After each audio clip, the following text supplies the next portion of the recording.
செல்லக்குட்டீஸ் எல்லாத்துக்குமே ஒரு ஸ்பெஷலான ஒரு வெல்கம் பண்ண அந்த கௌதம் பேசிகிட்டு இருக்கேன். 8th சயின்ஸ்க்கான அஃபீஷியல் தேர்ட் மிட்டம் எக்ஸாம் ரொம்ப இம்பார்ட்டன் மாடல் கொஸ்டின் தான் சயின்ஸு. தமிழ் மீடியம் கொஸ்டின் டேரெக்டாக வாட்ஸ்அப் சேனல் சென்ட் பண்ணி விட்டுருவோம். தமிழ் மீடியம் மட்டும் கிடையாது, இங்கிலீஷ் மீடியம் தமிழ் மீடியம் எல்லாமே வாட்ஸ்அப் சேனல் சென்ட் பண்ணி விட்டுருவோம். கீழே டிஸ்கிரிப்ஷன் தான் லிங்க்ஸ் இருக்குது. ஸோ மறக்காமல் கிளிக் பண்ணி ஜாயின் பண்ணுங்கப்பா. ஏன் சொல்கிறேன்னா அடுத்த ஆனுவல் எக்ஸாம் வரப்போது, அடுத்து நீங்கள் 9th போவீங்க 10th போவீங்க, நம்ம சேனல் உங்களுக்கு ரொம்ப யூஸ்ஃபுல்லாக இருக்கும். ஸோ வாட்ஸ்அப் சேனலில் மறக்காமல் கிளிக் பண்ணி ஜாயின் பண்ணிங்க. டிஸ்கிரிப்ஷன் லிங்க்ஸ் இருக்குது. அண்ட் நம்ம கௌதம் மீடியா சேனல் இன்னும் நிறைய பேர் சப்ஸ்கிரைப் பண்ண பார்த்துட்டு இருக்கீங்கப்பா. ஸோ மறக்காமல் சப்ஸ்கிரைப் பண்ணிங்க. கீழே சப்ஸ்கிரைப் பட்டன் இருக்கும். ஸோ மறக்காமல் இப்போயே சப்ஸ்கிரைப் பண்ணிவிட்டு பெல் பட்டன் இருக்கும்ப்பா, அதை கிளிக் பண்ணிவிட்டு ஆளுங்க ஆப்ஷனை செட் பண்ணி வச்சுக்கோங்க. அப்போ தான் நம்ம அடுத்தது அப்லோட் பண்ண வீடியோஸ்லாம் உங்களுக்கு நோட்டிஃபிகேஷனாக வந்து சேரும். ஓகேங்களா? ஓகேப்பா, சப்ஸ்கிரைப் பண்ணி ஜாயின் பண்ணிட்டீங்க நினைக்கிறேன். Let's get into the video. So first 15 mark அப்படியே பாருங்கள். உங்களுக்கு எதாவது ஆன்சர் தெரிஞ்சால் கமெண்ட் பண்ணுங்கள் கீழே. ஓகேவா? நானும் கமெண்ட் பண்ணுறேன், பின் பண்ணுறேன் அந்த கமெண்ட்டை. ஓகேவா? கரெக்டாக இருக்கா இருந்தால்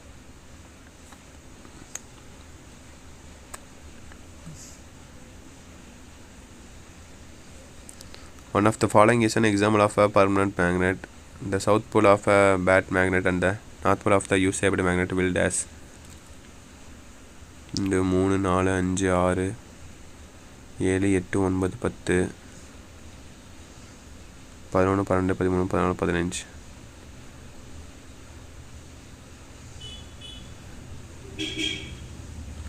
பார்த்துட்டிங்களா?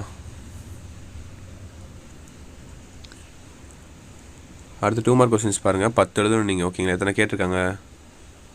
14 கேட்டிருக்காங்க. 15 கேட்டிருக்காங்க. 15ல் நீங்கள் 10 எழுதணும். 5 சாய்ஸில் விட்டுக்கலாம். ஓகேவா? Define magnet field easy. Define between natural and artificial magnet அது ஈஸி. டிஃபைன் கேலக்ஸி அது ஈஸி. அப்புறம் 5 மேட்ச் ஈஸி. 4 ஆச்சு. 1 2 கேலக்ஸி மேட்ச் 4 ஆச்சு. அப்புறம் சிஎன்ஜி ஃபில்லப்ஸு மேட்சிட்டு 4 5 6 7 ஆச்சு உங்களுக்கு. Global warming எழுதிடுவீங்க. 8 ஆச்சு. இப்போ crop rotation, what do mean by weeding இல்லைன்னா ஃபில்லிங் பிளான்ச்சு. 1 27 இல்லை 29 ரெண்டில் ஏதோ ஒன்று எழுதிக்கோங்க. ஓகேவா? 10 ஆச்சு. ஸோ அடுத்து உங்களுக்கான 5 மார்க்கு கடைசியாக list of the uses of magnet அது எழுதிடுவீங்க. அப்புறம் சந்திராயன் 1ஓட இது அச்சீவ்மெண்ட்ஸ் எழுதிடுவீங்க. ஈஸியாக எழுதிடுவீங்க. 2 ஆச்சு. அப்புறமேட்டு what is deforestation, explain the causes and effects of deforestation. ஒன்று அது எதுனாலும் சரி, இல்லைன்னா explain the different types of coal அது எதுனாலும் சரி.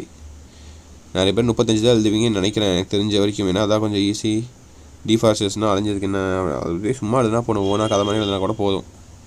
5 மார்க்கு.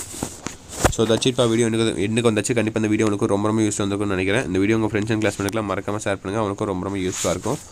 அண்ட் நம்முடைய கௌதம் மீடியா சேனலில் இன்னமும் நிறைய பேர் சப்ஸ்கிரைப் பண்ண பார்த்துட்ருக்கீங்கப்பா. ஸோ மறக்காமல் கீழே சப்ஸ்கிரைப் பட்டன் இருக்கும். மறக்காமல் சப்ஸ்கிரைப் பண்ணிக்கோங்க. சப்ஸ்கிரைப் பண்ணிட்டு பெல் பட்டனை ஆளில் கிளிக் பண்ணி வச்சுக்கோங்க. அப்போ தான் நம்ம அடுத்த அப்லோட் பண்ண வீடியோஸ் உங்களுக்கு இன்ஸ்டன்ட்டாக நோட்டிஃபிகேஷன் வந்து சேரும். அண்ட் கீழே கொடுத்துருக்க வாட்ஸ்அப் சேனலில் மறக்காமல் ஜாயின் பண்ணி வச்சுக்கோங்க. ஆல்ரெடி அதில் 20,000 பேர் இருக்காங்க. நீங்களும் கிளிக் பண்ணி ஜாயின் பண்ணிக்கோங்க. உங்களுக்கு ரொம்ப யூஸ்ஃபுல்லாக இருக்கும். அடுத்த பிடிஎஃப் உங்களுக்கு அனுப்பிட்டே இருப்பேன். ஓகேவா?